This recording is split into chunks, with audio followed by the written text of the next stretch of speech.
నమస్తే, welcome to my channel. ఈరోజు వచ్చి మన కిచెన్లో వచ్చి అందరు ఆకుకూరలతో పచ్చళ్ళు చేస్తాము. ఈరోజు అందరికీ తెలిసిన విషయమే, కాకపోతే నేనేం చేస్తున్నాను నా స్టైల్లో చుక్కకూర పచ్చడి ఎలా చేయాలని చూపించాల్సింది. చుక్కకూరను ఫస్ట్ కట్ చేసుకొని వాటిలో ఏమంటారు పచ్చిమిర్చి, కొత్తిమీర, పుదీనా కడిగి పెట్టుకోవాలి.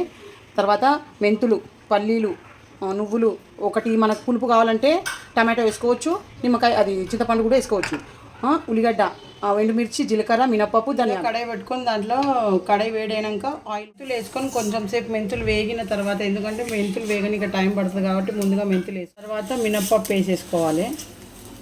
నువ్వులు కూడా వేసేసుకోవాలి ఇదే టైంలో.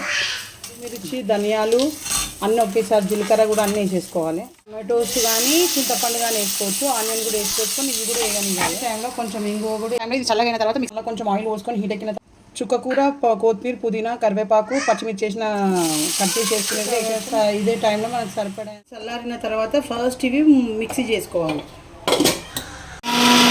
మొత్తం ఉడికిపోయింది, ఆయిల్ రిలీజ్ అవుతుంది, అప్పుడు దీన్ని కూడా బంద్ చేసి చల్లగైన తర్వాత ఈ మిక్చర్ కూడా ఇందులో వేసేసి